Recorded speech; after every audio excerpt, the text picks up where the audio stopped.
Il n'y a pas d'émotions négatives, c'est que des émotions désagréables. La peur, la colère, le dégoût, la honte, la culpabilité. Dans ces émotions, elles sont très bien là où elles sont utiles, hein. Hello et bienvenue sur Parole de bipolaire, le lieu d'échange autour de la bipolarité. Aujourd'hui, on a la chance d'accueillir Alexandre qui va nous parler des TCC. Mais TCC, ça veut tout et rien dire et je te laisse nous introduire qui tu es et qu'est-ce que c'est que les TCC. Et bonjour Clément, du coup, merci de m'avoir invité. Donc c'est un plaisir de pouvoir un peu vulgariser ce que c'est les TCC. Alors du coup, moi je suis psychologue, je travaille dans un centre de réhabilitation et de rétablissement à Montpellier, ça s'appelle C2R Jean-Martial, où on accueille des gens qui ont différents diagnostics psychiatriques. Le but, c'est de les accompagner dans leurs projets et de favoriser leur rétablissement personnel. On s'intéresse assez peu aux symptômes, on va essayer d'aider les gens vraiment dans leurs projets, dans ce qu'ils veulent eux comme vie. Et en gros, c'est les personnes qu'on suit, qu'on accompagne, qui dirigent un peu les prises en soins chez nous. Moi, je suis thérapeute en thérapie cognitive et comportementale, c'est ça qu'on appelle les TCC. Pour vulgariser, les TCC, c'est des thérapies qui ont déjà plusieurs décennies maintenant, qui viennent plutôt du monde anglo-saxon et qui sont basées sur ce qu'on appelle l'apprentissage. En fait, c'est les chercheurs en psychologie qui se sont demandé comment on apprend des choses dans la vie, comment on fait. Et on n'apprend pas, tu as dû remarquer qu'on n'apprend pas que quand on est enfant, on apprend toute sa vie. Et donc, il y a des bonnes expériences qui vont nous permettre de favoriser certains comportements et des mauvaises qui vont finalement nous éloigner. Si quand je suis petit, je me fais mordre par un chien, mon prochain réflexe quand je verrai un chien, c'est plutôt d'être méfiant. Par contre, si la première fois que je vois un chien, il est sympa avec moi, j'aurais envie d'aller le caresser, je me dirais c'est doux, c'est agréable, et les fois où je verrai des chiens par la suite, j'aurais tendance à aller vers eux. En gros, là je vulgarise beaucoup, mais l'apprentissage, c'est comment, en fait, je vis des expériences de vie qui vont faire que je vais développer certains comportements, et avec ces comportements, forcément, il y a des émotions. Si le chien il m'a mordu, je vais avoir de la peur. Si le chien il a été doux et sympa avec moi, je vais avoir du plaisir à caresser un chien. Et finalement, ce petit apprentissage qui s'est passé à ce moment-là, oui, tu vois, il prend deux axes de vie. Il y a une des personnes qui va avoir peur du chien et une autre qui va apprécier les chiens. Et finalement, pour toute notre vie, c'est tout le temps comme ça, en fait. Tout ce qui se passe dans notre vie, on apprend des choses. Et donc, les TCC, c'est parti de ce principe-là. Vraiment, qu'est-ce que les gens apprennent? Apprendre, je parle pas bien du tout. Qu'est-ce que les gens apprennent? Et comment on peut faire pour les aider à faire de nouvelles expériences? Parce qu'on peut se dire que les troubles, souvent, ils sont construits sur des mauvais apprentissages à certains moments. Et peut-être qu'on peut m'aider à faire de nouveaux apprentissages plus positifs qui vont faire que je vais pouvoir sortir de mes difficultés et à appréhender la vie d'une façon différente. Ouais, et c'est bien de vraiment vulgariser. Donc en fait, on a appris des choses, on ne pourra pas entre guillemets, revenir en arrière, mais comment est-ce qu'on fait pour un petit peu réfléchir et penser différemment par rapport à ce qu'on a appris et peut-être apprendre, comment est-ce qu'on fait en fait? On complète ce qu'on a appris par le passé ou on remplace? C'est quoi la démarche? Alors là, tu as dit un truc, c'est effectivement, on ne peut pas désapprendre, tu vois. Tu as appris un truc, tu pourras pas désapprendre. Ce sur quoi on va se baser, je vais prendre un exemple avec un trouble anxieux, mais on va prendre quelque chose de simple. Quelqu'un qui aurait développé une anxiété sociale, finalement. Imaginons, j'ai été au collège, je pense que ça va parler à des gens qui peut-être qui t'écoutent. Et au collège, c'est un sale moment pour beaucoup de gens, hein, parce que les jeunes, ils sont pas très cool à cette époque-là. De la vie, pas toujours très sympa. Et du coup, il y a des jeunes qui vivent un collège où ils sont embêtés, harcelés, et même sans aller jusqu'au harcèlement, peut-être des fois qui sont en tout cas mis de côté, exclus, ou voilà, toutes ces choses-là, tous ces moments difficiles qu'on peut vivre au collège. Et du coup, là, qu'est-ce qu'on apprend? J'apprends de moi que je suis quelqu'un qui est pas intéressant, qui est nul, que les autres apprécient pas. Tu vois, là, je fais des apprentissages, sûrement. Et en TCC, on va partir de ce principe que la société sociale, qu'est-ce qu'elle va faire après, vu que j'ai appris que j'étais quelqu'un d'un peu nul, que les autres peuvent pas aimer, je m'aime pas trop, je suis pas terrible. D'accord? Je dis pas que c'est une vérité, hein, c'est ce que je pense de moi. Mmh. Je me dis ça, une fois que je me dis ça, de fait, imaginons, je rentre en première année de formation, je sais pas, en BTS, à la fac, n'importe. Et là, les gens, ils proposent des soirées. Sauf que moi, je me dis, de toute façon, ils vont me trouver nul, comme d'hab, enfin, ça va servir à rien. Je me dis ça, donc j'y vais pas en soirée. Vu que j'y vais pas, qu'est-ce qui se passe pour moi? Je me dis, voilà, je suis quelqu'un qui est exclu, les autres, ils se sont marrés, ils reviennent le lendemain en cours, ils ont passé une super soirée, et moi, j'y étais pas, donc je suis exclu. Et du coup, ça confirme que je suis quelqu'un de pas intéressant et que ça vaut pas le coup et qu'on peut pas m'aimer, et etc., etc., etc. Et du coup, ces pensées-là, et ma peur, souvent c'est la peur d'avoir honte avec l'anxiété sociale. J'ai peur d'avoir honte en allant dans cette soirée, que les gens remarquent que je suis, en tout cas que je suis nul, que moi je pense être nul et que les gens s'en rendent compte. Du coup, ça fait effectivement, je sais plus où je voulais en venir, mais en gros que j'ai cette honte, plus ces pensées-là qui font que j'évite les situations. Et en TCC, on va essayer de voir comment je peux modifier. Comment je peux accepter ces pensées? C'est pas parce que je me dis que je suis nul que je suis vraiment nul, en fait. C'est ce que je me dis. Ce que je me dis, c'est pas forcément une vérité.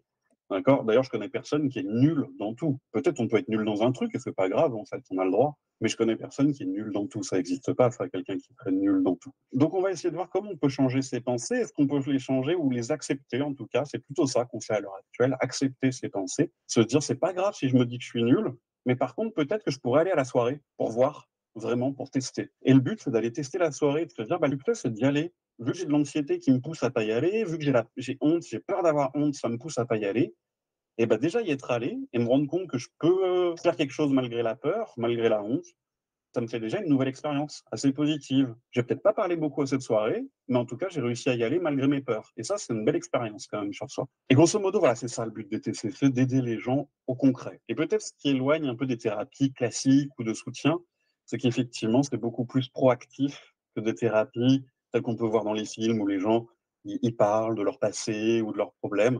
Ça veut dire que là, si quelqu'un vient me voir et me dit j'ai tel problème, enfin, en fait, c'est pas un problème, c'est qu'est-ce que je voudrais? Ben, je voudrais pouvoir avoir plus d'amis. Ok, ben, on va travailler là-dessus.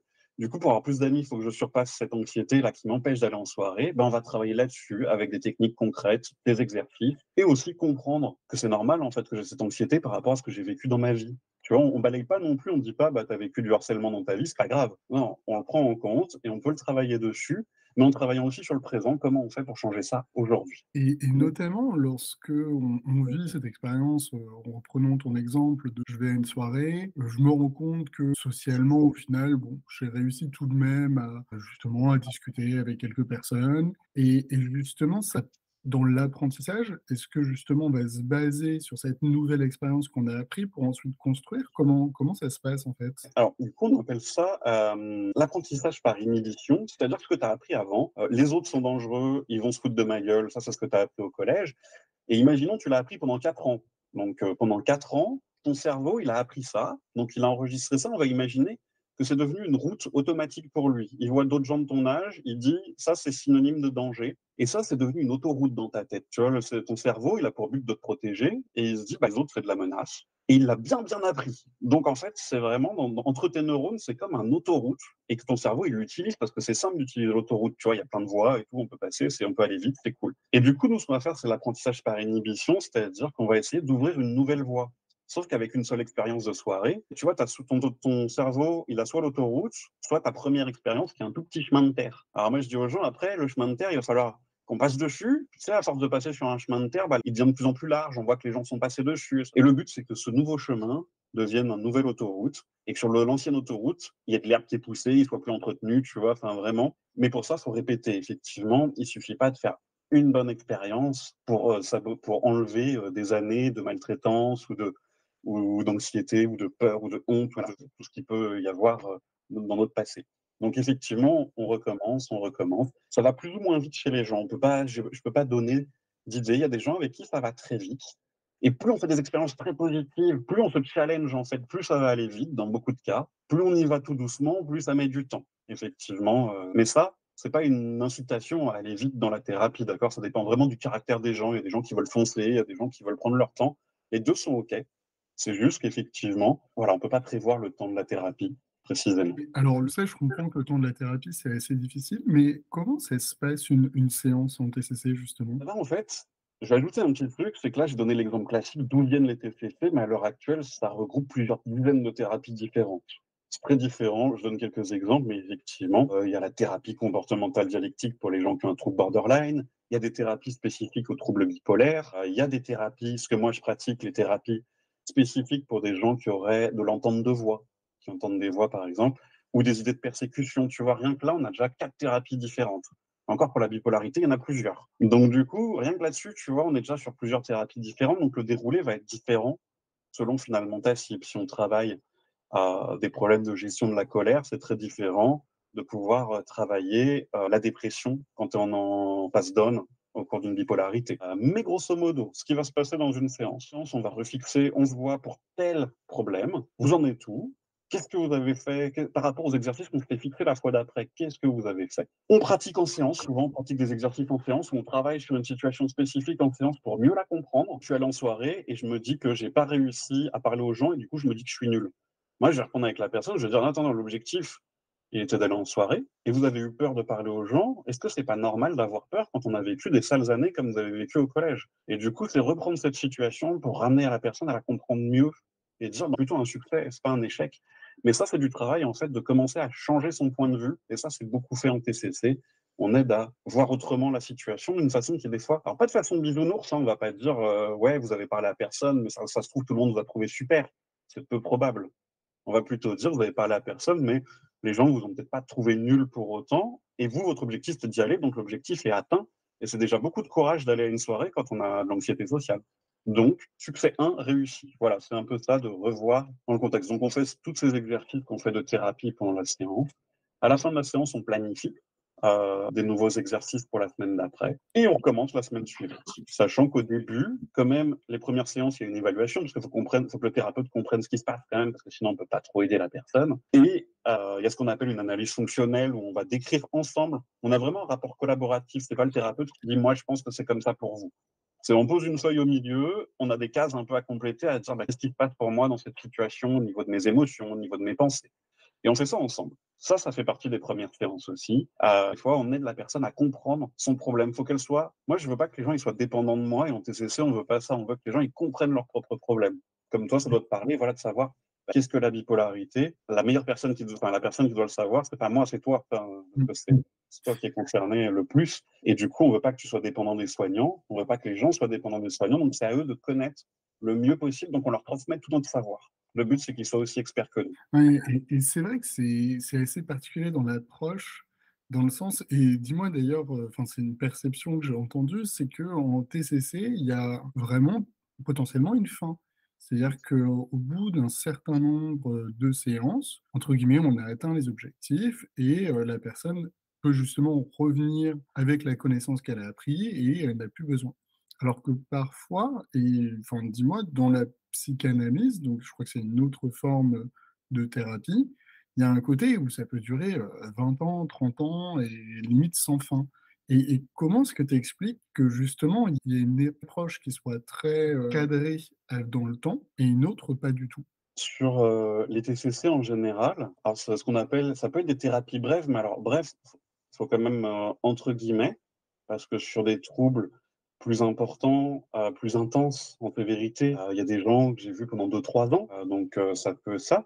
Mais sur des troubles anxieux simples comme des attaques de panique ou des anxiétés sociales, des fois entre 8 et 20 séances, c'est suffisant. Mmh. Vraiment les gens vont mieux après. Et vu qu'en fait on travaille sur la demande de la personne, on n'estime pas effectivement qu'il y aura des mécanismes inconscients qui sont à travailler toute sa vie. Bien sûr qu'on peut toujours s'améliorer en tant qu'être humain, mais nous, notre but, c'est vraiment de dire, on travaille pour des thérapies qui travaillent sur une difficulté pathologique, et du coup, on a envie que la personne elle puisse vivre sa vie sans cette difficulté qui la pourrit. Si j'ai mon anxiété sociale et que je peux jamais sortir, il y a un moment, c'est ça le problème. Alors peut-être dans ma vie, j'aurais plein de choses à m'améliorer, mais ça, moi, ça me regarde pas en tant que thérapeute TCC. Tu me dis que tu veux pouvoir sortir, si à la fin, tu as atteint ton objectif, je vais pas continuer à te faire venir me voir. J'ai envie que tu vives ta vie, quoi. Enfin, tu faire ce que tu veux. Je pense pas qu'il y aura des choses, et c'est pas moi qui évalue, c'est toi qui me dis, bah là, pour moi, ça va en fait.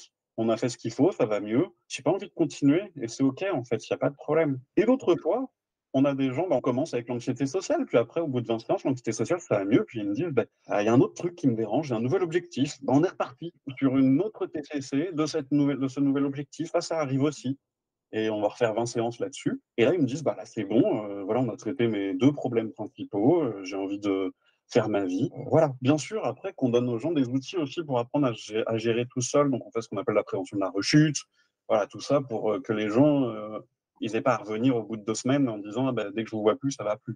C'est pas le but. D'accord? C'est qu'effectivement, les gens aillent mieux sur du long terme, même si on sait que la rechute est possible dans les troubles psychiques. C'est quand même quelque chose qui hélas, fait partie de la vie. On essaye de donner tous les outils possibles pour l'éviter au maximum. J'interromps l'échange quelques secondes pour te demander de nous mettre une petite note sur Apple Podcast ou la plateforme de ton choix. Tu connais la chanson, cela nous aide beaucoup à sensibiliser sur la bipolarité et briser les tabous. Allez, c'est reparti. Après, personnellement, je l'ai assez accepté, c'est-à-dire que oui, il y aura des moments un peu plus difficiles, mais ne serait-ce que d'avoir un petit peu ce plan d'action et puis aussi de savoir qui on peut contacter. Parce que ça, c'est super quand on peut. Moi, j'ai tendance à vraiment faire l'analogie du feu. Enfin, pour, par exemple, l'exemple de la dépression. C'est-à-dire que quand on est au début de la phase dépressive, c'est un début de flamme et potentiellement, si on met bien tout en place, on peut éviter que ce feu se propage et parfois qu'il brûle toute la maison. Et ça dépend de chaque personne, mais parfois c'est vraiment faisable. Et ça, c'est d'avoir le réflexe de se dire: «OK, je contacte mon psychologue, je contacte mon psychiatre, je vais peut-être adopter mes médicaments, je contacte mes proches». Et c'est ce que j'aime beaucoup dans cette approche que je découvre un peu, même si j'ai des bases de connaissances, mais ça responsabilise énormément la personne concernée. C'est vraiment nous, en tant que patients, qui sont demandeurs, qui vont décider ce qu'on va faire, ce qu'on va travailler, et c'est nous qui décidons quand on arrête aussi. Ça, j'aime beaucoup et ça va vraiment dans ma ligne de pensée personnellement, hein, de se dire que c'est nous qui sommes au cœur de justement de la gestion de notre vie. Ça m'inspire en tout cas. Ben, moi, j'aime pratiquer ces thérapies parce que ça, en termes de valeur, je suis assez d'accord avec toi que c'est important que, bah, pour moi, la meilleure personne qui sait ce qu'elle vit, c'est la personne qui est en face de moi, c'est pas moi. Moi, j'ai une expertise théorique, j'ai une expertise sur des outils de thérapie qui peuvent aider et je les mets à disposition de la personne. Si elle me dit que ça l'a aidé et que c'est bon pour elle, c'est bon pour elle, tu vois, il y a pas, c'est pas moi qui estime c'est assez, c'est pas assez. Ça nous empêche pas des fois de faire des suggestions, de dire quand même j'ai remarqué que vous aviez une grande tendance au perfectionnisme, j'ai l'impression que ça vous met beaucoup de pression au boulot. Moi je vous le fais remarquer parce qu'on se connaît depuis 20 séances et que je m'en rends compte. Est-ce que vous souhaitez qu'on le travaille? Bien sûr que des fois on propose, mais ça reste une proposition libre. Et aussi, effectivement, il y a ce rôle très collaboratif et aussi de l'empowerment, c'est-à-dire la personne, c'est vous qui savez mieux que moi. Et c'est vous qui savez si vous avez besoin, pas besoin, et quand vous arrêtez. Et quand vous revenez aussi, parce que oui, la porte est ouverte. Des fois, il y a des gens qui me font signe, il semble que ça va un peu pas bien, on se voit 2 fois. On remet, parce que les gens, au bout d'un an ou 2 ans, des fois, ils ont oublié certaines techniques. On remet un petit peu ça en place, et en 2 séances, ça évite une rechute qui pourrait être un vrai frein dans les projets des gens. Si je rechute, je retourne à l'hôpital. Si je retourne à l'hôpital, bah, ma vie est entre parenthèses, et du coup, pour ce qui est professionnel, amical, amoureux, ça devient vite un blocage, alors que des fois, 2, 3 séances, et hop, un peu de soutien sur 3, 4 semaines, et puis c'est géré, et ça évite bien des soucis. Mais ça, pareil, c'est la personne qui est aussi responsable de prendre contact. C'est vraiment le nerf de la guerre. Enfin, personnellement, j'ai accepté et je pense que la plupart d'entre nous, en tout cas, c'est aussi l'objectif du podcast, c'est on a accepté qu'on a besoin d'aide et que, bah, on a des moments qui sont compliqués et il faut vraiment et c'est pas facile, il faut apprendre à oser demander de l'aide. Et d'ailleurs, j'imagine que c'est quelque chose que tu travailles, mais pour moi, c'est un truc qui est pas si simple que ça parce qu'on le fait beaucoup avec nos parents, je sais pas pourquoi. Enfin, c'est comme si c'était inné, comme si c'était un apprentissage. J'essaie de reprendre un petit peu ce que tu m'as appris et que, dans la vie avec les gens extérieurs, des fois, bah, on n'a pas appris que c'était simple, on s'imagine qu'on va avoir un refus et donc on le fait pas. Et ça, je trouve que c'est enfin, personnellement, moi, c'est peut-être l'un des trucs les plus importants, c'est apprendre à demander de l'aide et il y avait une chose qui m'intéressait, c'est tu parles beaucoup de tâches à faire, d'exercices et le fait de vraiment se dire que c'est bien d'aller consulter, de faire une séance. Maintenant, si on par exemple, on consulte toutes les semaines, on a encore, je sais pas, 60 heures de libre et ce temps-là, il peut être utilisé pour, justement travailler ce qu'on a fait en séance. Comment ça se passe au niveau des exercices? Parce que j'aime bien le concept en tout cas. Alors, soit on a souvent dans ce qui est plutôt les troubles anxieux, c'est les exercices qu'on appelle d'exposition. Je vais rester sur mon anxiété sociale. Les exercices d'exposition, ça c'est un des grosses techniques dans les TCC. Pas la seule, parce que tu verras que ça n'a aucun sens dans certaines difficultés.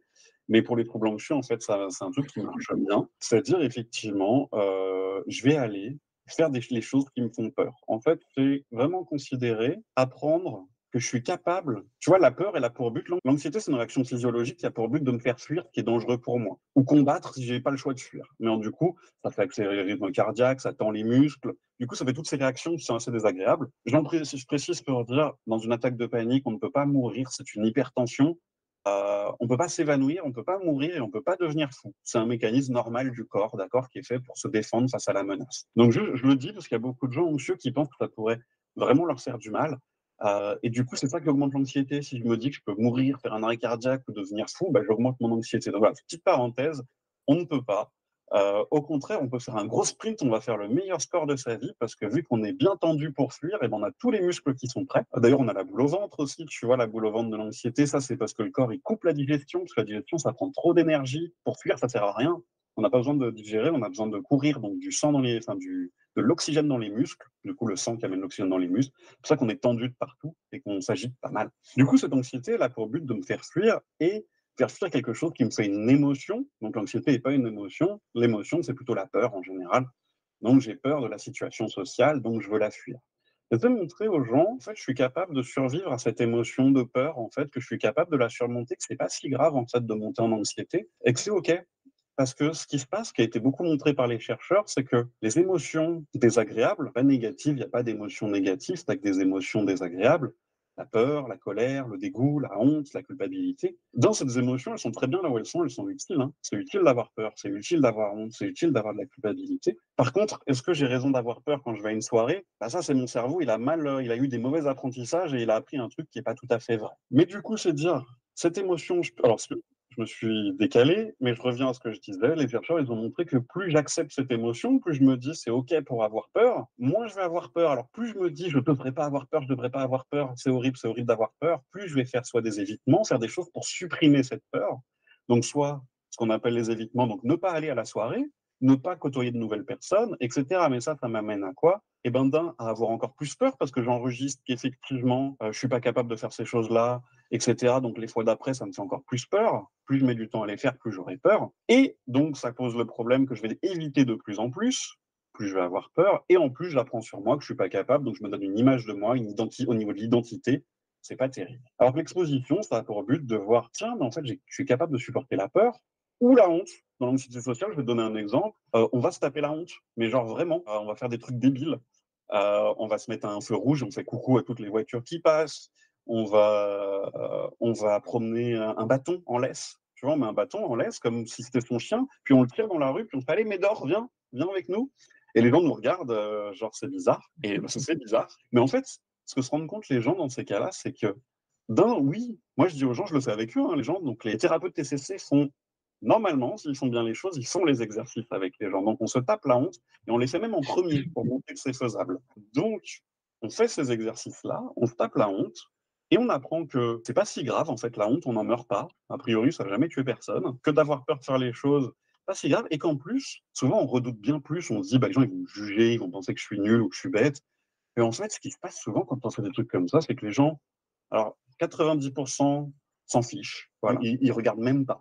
Franchement, ils s'en fichent complètement. Et 10% de gens qui se marrent, mais gentiment, plutôt avec bienveillance pour la plupart des cas. C'est très rare de tomber sur quelqu'un qui serait vraiment désagréable. Voilà. Et même si c'était le cas, c'est de se rendre compte par cet exercice que même si je tombe sur quelqu'un de désagréable, bah, je peux survivre à ça, en fait, que c'est pas moi le problème, c'est lui le con, en fait. C'est pas moi qui ai un problème. Et voilà, tu vois, ces exercices-là d'exposition, c'est souvent des choses qu'on va prescrire, qu'on va faire en séance et quand je dis prescrire, qu'on va préconiser, qu'on va travailler ensemble pour que ce soit fait en dehors des séances par la personne qui a le trouble anxieux. Ça fait partie des choses. Après, sur d'autres choses, par exemple, pour la dépression, on va utiliser l'activation comportementale. Peut-être ça te dit quelque chose. Alors, je veux bien que tu le développes, justement. Ouais, pour la dépression, en fait, ce qu'on voit, c'est que le modèle de la dépression, il explique que moins je fais d'activités, moins j'ai ce qu'on appelle de renforcement positif, donc de retour positif. Et c'est bien ces retours positifs dans la vie qui me donnent envie de faire des choses. Si j'ai du plaisir à faire quelque chose, je recommence. C'est l'exemple, un carré de chocolat, on a envie d'en remanger parce que c'est bon. Alors c'est très vulgarisé comme exemple, mais c'est un peu ça l'idée. C'est que dans la vie, plus je fais de choses, plus il y a de chances qu'il m'arrive de choses positives. Moins j'en fais, moins il m'arrive de choses positives, plus j'apprends de moi que je suis quelqu'un de pas terrible et que, en fait, s'il m'arrive rien de positif, c'est parce que je suis nul, que je vaux pas la peine, que je mérite pas, je sais pas, toutes ces idées voilà, qui peuvent nous passer dans la tête quand on n'est pas bien, que ça n'en vaut pas la peine, que de toute façon, rien n'est intéressant et qu'il m'arrivera rien de bien. Et plus je me dis ça, moins il y a de chances que je fasse des choses, parce que si j'ai cette vision, ce filtre gris de la dépression sur la vie, j'ai envie de faire moins de choses, c'est normal. Je m'isole, je fais de moins en moins de choses. Et du coup, on fait dans un premier temps cette activation comportementale, elle a pour but de vraiment reprendre contact avec des petites activités de plaisir, retrouver justement ce qu'on appelle ces renforcements positifs, où je crée un peu de plaisir, un peu de bien-être. Alors dans la dépression, on va essayer de viser les trucs qui me rapportent du plaisir et qui me coûtent peu d'efforts au début, tu vois, pour commencer à faire parce que c'est dur au début de sortir de la dépression, donc on commence par des choses simples, faciles, puis on augmente la difficulté avec des choses plus intéressantes, donc qui me rapportent plus, mais qui me coûtent plus d'efforts. Ça, c'est quand on commence déjà à aller mieux, on va faire ça. Et ainsi de suite. Et ça, l'activation, oui, on le fait avec les gens en séance, On peut le faire assister par un case manager si on a une unité de réhabilitation, etc. Alors, case manager, j'explique Alexandre. C'est le terme anglais, on pourrait dire coordonnateur de parcours en français. C'est des soignants qui ont cette mission finalement d'aider les gens à les accompagner vraiment sur leur projet personnel, d'accord, pas sur des décisions de soignants, pour aller mieux. Donc, je sais pas, dans la vie, là, il faudrait que je retrouve un boulot et que je me fasse plus d'amis. Le case manager, il va être là pour aider à ça, en s'assurant que tout est fait. Par exemple, il dit, pour aller mieux, vous voulez voir le psychologue, ok, c'est moi qui vais veiller à ce que vous voyez bien le psychologue, etc., que tout se mette bien en place pour favoriser finalement votre établissement. Donc le case manager, il a vraiment ce rôle-là. En tout cas, quand c'est bien exercé, c'est ça son but. Mais toujours est-il que malgré ça, il y a bien un moment, on est seul à la maison, et du coup, là, c'est l'exercice de TCC, on va noter, on va avoir un petit tableau où on va noter, tiens, allez, on a prévu tel exercice avec mon thérapeute, allez, c'est parti.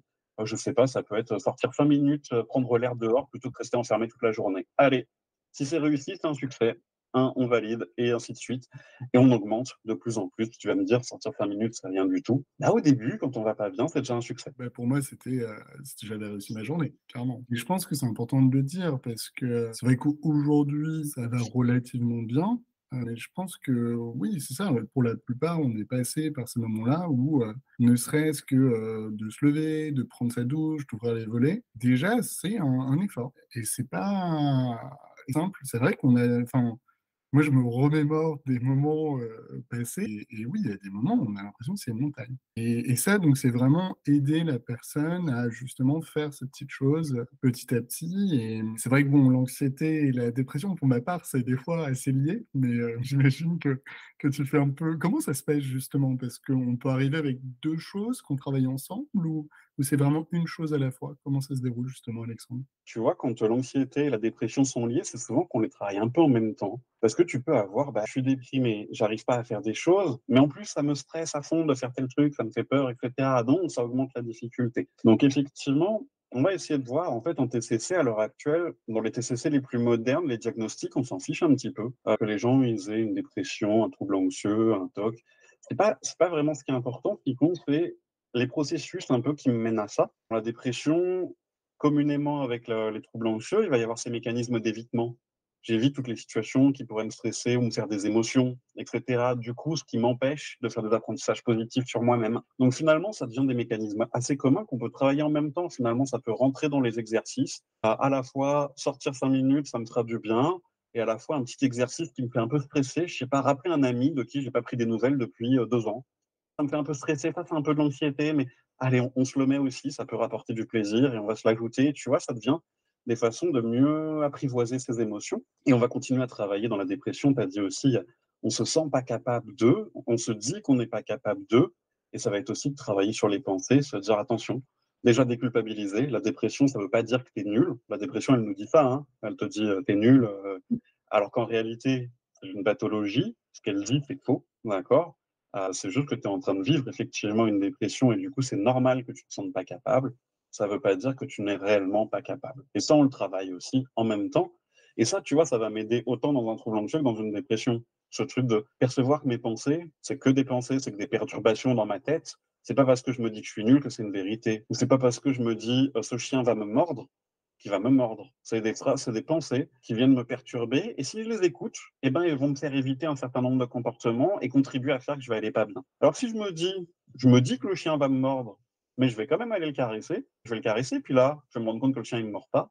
Et là, je vais me dire, ah cool, c'est pas mal ça. Et c'est vraiment ça. L'idée, en fait, c'est de te permettre de moins écouter ce qui se... Moi, je dis beaucoup aux gens, ce qui se passe dans la tête, c'est souvent des conneries. Donc, on va essayer de pas trop écouter. Parce qu'on se fait beaucoup d'idées dans notre tête et en réalité, elles nous éloignent souvent des choses importantes pour nous. Non, mais c'est ça, c'est se faire des films, et souvent des films qui sont pas positifs, alors que concrètement aussi, c'est intéressant de l'autre côté. Des fois, on va essayer de voir les choses de manière positive. On se dit, «Ah mais je vais faire ça, donc je vais voir tel pote, donc ça va être cool, je vais le convaincre, je sais pas, d'aller marcher, 2 jours, en forêt» ou j'en sais rien et en fait, on y va justement avec quelque chose d'hyper positif. Tu fais un peu de la enfin, je sais pas si c'est de la visualisation ou ça fait partie du TCC ou pas du tout? Comment ça se passe? Alors, on utilise beaucoup, c'est devenu à la mode depuis quelques années et a raison, puisque la littérature scientifique a montré que ça marchait assez bien. Tout ce qui est technique de visualisation, alors plutôt, nous on l'utilise plutôt pour un peu réparer le passé, justement, revivre des expériences, comme je disais, des expériences de harcèlement au collège, par exemple. On peut les revivre et les transformer, ça marche très bien pour apaiser les gens, alors, en plus du travail au présent, évidemment. Et on peut utiliser aussi la visualisation pour percevoir, pour aider à faire une action dans le cas de l'activation comportementale. C'est des choses qui s'appellent, ça a des noms un peu chiants, l'implémentation d'intention, le contraste mental, etc. Mais en gros, c'est de te faire visualiser des objectifs déjà atteints ou toi en train de les réaliser pour lever les freins. Parce qu'il y a un petit truc qui marche assez bien, c'est que ton cerveau, quand il le vit en imagination, il fait pas trop la différence avec le réel. Alors si tu fais un truc dans ta tête, il a l'impression que tu as déjà fait une petite partie de l'effort, donc il a l'impression que ça va être moins coûteux de faire l'action après. Donc ça peut assez bien marcher. Ou se visualiser qu'il va y avoir une récompense. J'ai pas envie d'aller à la soirée, je me sens pas bien, je suis fatigué. Mais se rappeler que, ouais, mais les dernières fois où je l'ai fait, je me disais la même chose et ça m'a fait du bien. Et je me rappelle que voir ce pote, ça me fait vraiment du bien. Alors, je vais y aller, tant pis, malgré le fait que j'ai pas envie, je vais y aller. Puis après, peut-être on passe une bonne soirée. Et du coup, ça nous fait que, on a envie d'y retourner. Donc, ces choses-là, effectivement, on utilise. Alors, on prend plus de temps dessus que ce que je viens de te dire là, mais voilà, on utilise ces techniques-là, ça fait partie des techniques utilisées en TCC. Mais comme je te disais, des techniques, il y en a des centaines, en fait, puisque, en fait, il y a tellement de thérapies différentes en TCC que le nombre de techniques et chaque thérapeute va utiliser plus ou moins les siennes, même s'il y a des choses qui sont préconisées. Voilà, si tu fais un trouble anxieux et que ton thérapeute ne te fait pas d'exposition, c'est qu'il y a un loupé dans cette TCC, c'est que il a loupé quand même un truc important. S'il ne fait pas des choses qui sont tournées vers la vraie vie, vers l'expérientiel, il y a un loupé.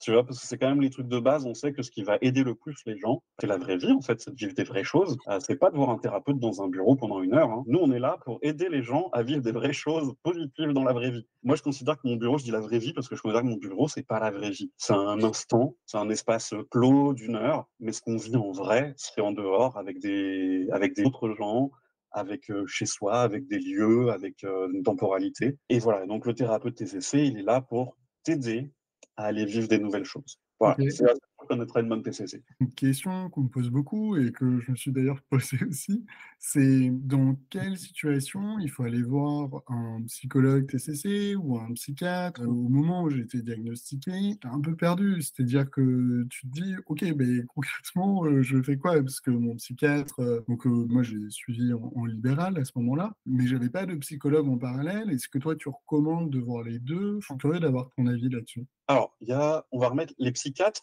En France, ils s'occupent principalement du traitement pharmacologique. Ils ont d'office, c'est-à-dire qu'un psychiatre, quand il a son diplôme, il a d'office un titre de psychothérapeute qui, on ne cache pas, je le pense assez injustifié, puisqu'un grand nombre de psychiatres ne sont pas psychothérapeutes dans les faits et dans leur parcours n'ont pas de formation en psychothérapie.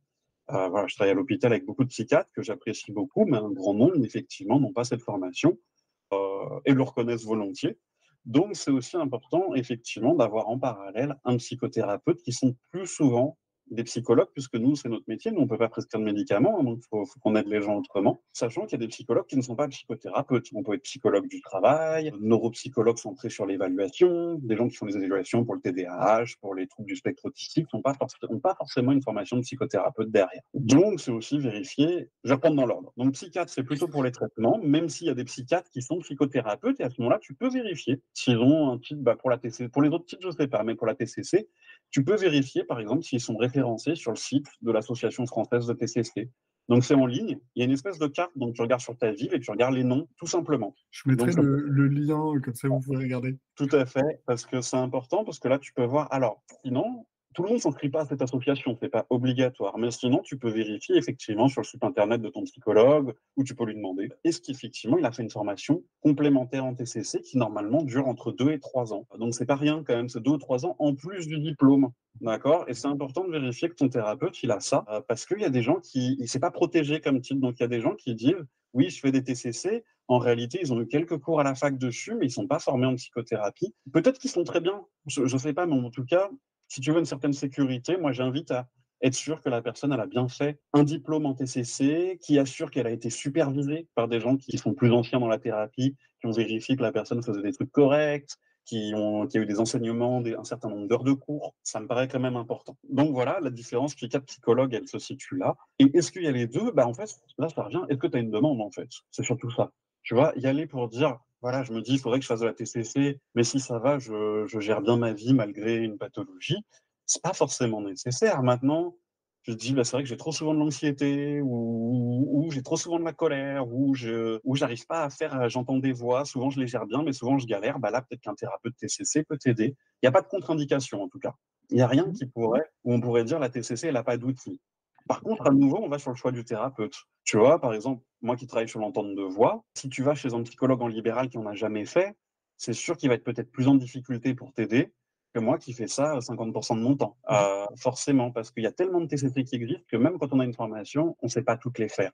Hein, donc, il faut aussi pas hésiter à demander, si on prend contact avec son thérapeute, est-ce qu'il sait faire ça? Est-ce qu'il a les compétences sur ce domaine spécifique? Est-ce qu'il y est habitué? Parce que quand même, on avance plus vite avec quelqu'un qui est bien expérimenté d'une difficulté spécifique que quelqu'un qui ne l'a jamais fait. Après, si tu as confiance dans ton thérapeute, que tu le trouves sympa, que tu te dis il a l'air sérieux et qu'il a envie de le faire, même s'il t'avoue, en fait, le plus honnête, c'est un thérapeute qui va te dire bah, je le fais pas souvent, mais je suis prêt à relever le défi et le faire avec vous. C'est cool aussi. Donc là, il faut y aller aussi.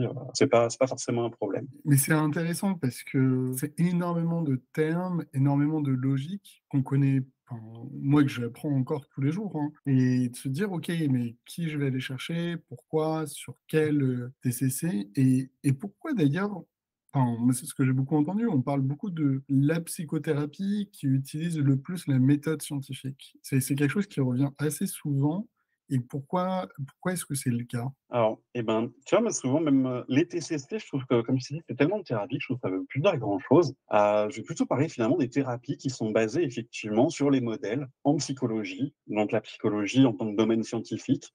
Ça veut dire qu'aujourd'hui, on arrive à faire ce qu'on appelle des modèles, c'est-à-dire un modèle, c'est de tout le savoir qu'on a sur un trouble, on peut dire ça marche comme ça, que s'il se passe ça et ça va produire tel effet, qui va produire tel effet. Et c'est à partir de ça qu'on va construire une des TCC de ce trouble, c'est en disant que ça marche comme ça, il faut qu'on agisse sur ces cibles-là pour pouvoir le gérer. Par exemple, dans le trouble panique, les gens qui ont peur de faire des attaques de panique, par exemple, qui est un trouble très simple à traiter vraiment en TCC, des fois, en 4 séances, c'est réglé, quoi. Et des fois, il y a des gens qui vivent avec ça pendant des années, vraiment terrible pour eux, parce que ça se soigne assez bien. Il y a cette idée dans le modèle, on sait que les gens, ils portent trop d'attention à leurs sensations interoceptives, les sensations à l'intérieur du corps. Et du coup, dans le travail qu'il y a porté, effectivement, ne plus se soucier de ces sensations. Ça fait partie du travail et s'exposer à ces sensations. On le fait beaucoup. C'est-à-dire qu'on s'amuse à tourner sur une chaise, tu vois, et ça met le tournis, on respire trop vite, on fait des trucs un peu débiles. Quand tu nous vois en TCC, des fois, tu te dirais, c'est n'importe quoi leur séance. Mais c'est pour finalement se faire à ces sensations, faire des nouveaux apprentissages. Je vais me baser sur ce modèle scientifique qui explique aujourd'hui le trouble panique pour proposer des soins qui sont adaptés. Et je vais expliquer ce modèle à la fois aussi la TCC, c'est que je vais expliquer, dire la psychologie aujourd'hui, elle dit ça. Est-ce que vous vous y retrouvez? Est-ce que ça vous parle? Souvent, les gens nous disent, bah ouais, ça explique complètement ce que je vis. Ok, bah vu que ça marche comme ça, on va pouvoir faire tel exercice, parce que comme ça, la personne, elle comprend pourquoi elle fait l'exercice.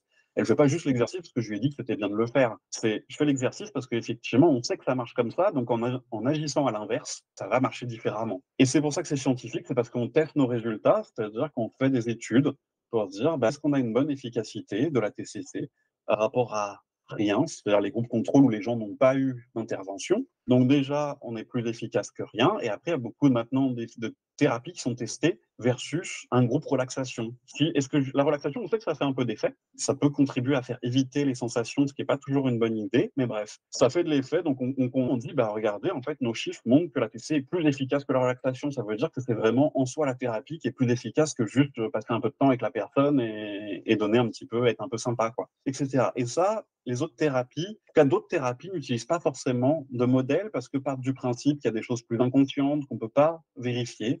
Et que le but de la thérapie n'est même pas forcément d'aller bien. Dans certains cas, c'est juste de faire un travail sur soi. C'est une autre façon de voir les choses.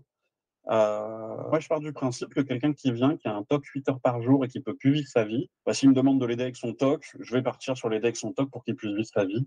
Il y a peut-être d'autres choses, j'en sais rien, je ne suis pas voyant.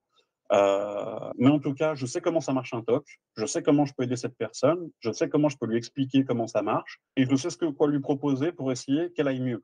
D'accord? Je ne dis pas que ça marche à 100%, attention, ça reste de la psychothérapie. C'est dépendant du thérapeute, C'est dépendant de soi aussi. Est-ce que c'est le bon moment pour nous? Si on est dans des mauvais moments, des fois, ça le fait pas parce qu'on fait pas les exercices ou on n'est pas dans ou ça colle pas avec le thérapeute. C'est voilà, il faut pas se dire aussi: «J'ai fait un essai de TCC, ça a pas marché». Ouais, il faut regarder pourquoi ça a pas marché. C'est pas forcément la thérapie en soi qui a pas marché. C'est peut-être le moment, le thérapeute, le plein de choses en fait, plein de facteurs qui viennent jouer ce jour-là et qui font que ça l'a pas fait. Ce qui est pas grave, mais il faut pas se priver de retenter éventuellement, parce que ça peut aider. Non, non, mais c'est intéressant ce que tu dis parce que, bah, il y a pas de méthode miracle. Pour parler de mon expérience et même de ce que je peux voir autour, enfin, en fait, on est tous différents et c'est pas parce que ça marche pour quelqu'un que ça marchera avec un autre. C'est pas parce que ça marche avec un thérapeute ou avec un psychologue ou avec un psychiatre que ça va marcher avec un autre, puisqu'on enfin, ce serait cool, mais mais c'est pas le cas, c'est trop compliqué et je pense qu'il faut vraiment se poser pas mal de questions. C'est: «Qu'est-ce que j'ai envie de régler?» Qu'est-ce qui m'attire aussi? Parce que, est-ce que c'est une approche où j'ai envie de travailler sur une problématique avec des exercices? Enfin, ça va convenir à certains, ça va moins convenir à d'autres. Et vraiment, enfin, on en revient un peu à ce qu'on disait Alexandre, c'est à la base, c'est nous qui décidons. On décide de ce qu'on a envie de faire, de quoi on veut mettre en place et personne d'autre peut le faire à notre place. Enfin, parfois, ça on peut nous imposer des choses, mais quand on le fait de manière volontaire, ça aura jamais autant de force, en fait et c'est ça que moi j'aime beaucoup, en tout cas, dans l'approche des essais à titre personnel, même si, je devrais moins donner mon avis, mais c'est vraiment ce que on décide et c'est pour moi le nerf de la guerre et j'avoue avoir une tendance à mal aimer la science et la méthode scientifique qui a quand même fait ses preuves dans beaucoup de domaines et c'est vrai qu'en psychiatrie, étonnamment, c'est pas systématiquement le cas. On parle aussi beaucoup d'art, ça dépend des personnes, mais enfin, pourquoi d'ailleurs dans la psychiatrie, c'est pas autant le cas? Alors bah, ça, c'est un de mes combats importants. C'est en psychiatrie, moi, je rêverais que tout le monde puisse avoir facilement parce qu'il y a des gens qui me disent: «Bah, OK, moi, je veux bien faire de la des TCC, mais bah, j'y ai pas accès, en fait. Enfin, j'ai pas les sous pour aller en libéral». OK, ça, c'est une première très bonne raison parce que le libéral, ça coûte cher et à l'hôpital, bah, c'est pas ce qu'on me propose. Donc effectivement, ça, c'est un problème puisque si les gens veulent avoir le choix, si on veut que les gens aient le choix, bah, il faudrait qu'ils puissent avoir cette proposition. Moi, je serais très favorable parce qu'effectivement, en France, on développe plus des unités où on peut proposer des TCC aux gens. C'est vrai que, en psychologie, on parle de préserver la pluralité des approches, sauf que dans les faits, aujourd'hui, l'hôpital est à 80-90 plutôt les propositions de psychothérapie seront plutôt analytiques ou d'orientation psychodynamique. On dit, c'est pas forcément de la psychanalyse, mais c'est de la psychodynamie en lien avec la psychanalyse. Alors, je ne vais pas rentrer dans les détails parce que ce n'est pas mon domaine de compétence, clairement. Mais dans les faits, c'est ce qui est le plus proposé aujourd'hui. Et j'aimerais qu'il y ait un peu plus le choix, en fait, que les gens puissent effectivement avoir accès à d'autres thérapies parce que ça peut ne pas convenir à tout le monde, ces approches analytiques. Et d'autant plus qu'aujourd'hui, comme tu dis, bah, on a fait nos preuves, en fait, avec les TCC depuis des décennies maintenant. Hein. C'est vraiment pas récent. Les gens qui disent que c'est des thérapies récentes. Non, non, c'est pas récent du tout. Ça existe depuis un bon bout de temps aujourd'hui. Parce que tu vois, l'année dernière, c'était le 50e congrès de la FTCC. Donc, c'était la 50 ans de réunion de l'Association française de TCC. Donc, ça te laisse te dire, ça n'existe pas d'hier quand même. On devrait laisser plus de place à des pratiques un peu différentes pour que les gens aient le choix. Ça serait très important. Pourquoi c'est pas le cas? Bah parce que pendant longtemps, il y a eu qu'une seule école en psychiatrie et qu'il y a quelque chose de pas nouveau mais de différent qui arrive, ça met du temps à laisser la place. Et là, il n'y a pas que le soin, il y a de la politique, il y a des conflits d'intérêts, il y a beaucoup de choses comme ça et ça, c'est une réalité qui fait que certaines personnes veulent pas laisser la place à d'autres modèles que ce que eux ils ont décidé, qui décident de dire bah moi j'y crois pas, voilà, les TCC j'y crois pas. Sauf qu'aujourd'hui, voilà, c'est pas une question d'y croire ou pas. On a assez de publications scientifiques, on parle de plusieurs milliers de publications qui justifient effectivement l'usage des TCC, qui sont quand même recommandés par l'OMS aussi au passage, hein, ça sort pas de nulle part. Donc ouais, c'est un combat et je pense que là, faut que tout le monde s'y mette. C'est-à-dire que nous, en tant que soignants, en tout cas moi, toute l'équipe avec laquelle je travaille, on travaille pour ça. On est partisans de diffuser ces façons de travailler. Et je crois qu'il faut que les usagers et les familles d'usagers de la psychiatrie n'hésitent pas aussi à dire bah, nous, on a entendu parler de ça, on aimerait avoir accès à ça. De faire pression un peu sur l'hôpital pour dire bah, comment ça se fait que vous ne le proposez pas, en fait. Mais si tout le monde s'y met, peut-être on est en train d'arriver à faire bouger un petit peu les choses. Il faut avoir de l'espoir, il y a des choses qui changent. C'est tellement important et c'est pour ça qu'on est là, c'est parce qu'on a envie de faire changer les choses et qu'on sait qu'il y a plein de belles initiatives, il y a tellement mieux faire, même avec ce qu'on a. Et c'est intéressant parce que à chaque fois, je pose une question à la fin Mais tu as presque répondu, du coup, Alexandre. Je dis toujours, si tu avais une baguette magique, qu'est-ce que tu changerais? Mais au final, je ne sais pas si tu veux ajouter quelque chose ou tu l'as déjà fait. Mais on disait, en psychiatrie, il y a beaucoup de choses que je changerais. J'ai un peu dit effectivement ce pourquoi je me bats, mais effectivement, que le modèle du rétablissement soit vraiment un truc qui soit partout en psychiatrie, ce ne soit pas des unités de rétablissement, mais que ce soit la base, en fait, le rétablissement personnel, que ce soit la base, l'empowerment aussi, que les gens puissent décider de leurs soins, qu'on soit vraiment dans une relation collaborative partout, et que ce rétablissement, cette réhab centrée rétablissement, elle soit accessible pour tous, sans évaluation, sans condition de traitement, sans condition d'état, on va dire. Là, les endroits, il faut être stable, il ne faut pas consommer de cannabis, il faut pas être une lettre de motivation. Bah, non, non, non, moi j'aimerais qu'on change tout ça et qu'on dise non, en fait, n'importe qui a le droit, en fait. Je crois qu'il n'y a aucune personne qui a pour but de vie de dire, bah, moi, je veux avoir plein de symptômes, être pas bien à l'hôpital et passer ma vie là. En fait, tout le monde a envie de quelque chose, donc il n'y a pas besoin de faire une lettre de motivation. En fait, tout le monde veut une vie meilleure. Tout le monde a le droit, en fait, à une vie meilleure. Malgré une pathologie, c'est déjà injuste d'avoir une pathologie. Il faut au moins qu'on reçoive de l'aide pour avoir une vie satisfaisante. Je pense que c'est indispensable. Donc oui, si je pouvais changer, ce serait qu'on diffuse un peu plus ça et qu'on modernise un petit peu la psychiatrie française. Non, mais c'est vrai que c'est beau de voir qu'il y a il y a beaucoup d'espoir. Enfin, je sais pas comment tu le perçois, mais c'est vrai que c'est impressionnant de voir le nombre de personnes qui prennent leur bâton de pèlerin en ce moment et qui y vont. Et pour autant, c'est pas toujours simple. Et d'ailleurs, bravo pour ce que tu fais parce que je trouve ça hyper important. Et même là, de nous partager le cœur de ce que c'est que en psychologie, le TCC. Et à chaque fois, je dis jamais thérapie cognitive et comportementale, mais non, c'est vrai que les acronymes, des fois, c'est pas facile. Et en tout cas, merci beaucoup, Alexandre. C'était vraiment un plaisir. Merci à toi. Ouais. Et c'était un plaisir aussi, parce que pour moi, c'est important de diffuser ces idées, que tout le monde, on avance tout ensemble, que ce soit soignants, usagers et familles d'usagers. Ça fait 3 gros groupes importants qui peuvent œuvrer ensemble. Et du coup, merci de m'avoir permis à diffuser ces idées-là. Pour trouver toutes les informations autour de la bipolarité, je vous donne rendez-vous sur notre site internet hopestage.com, hopestage.com, et je vous dis à très bientôt.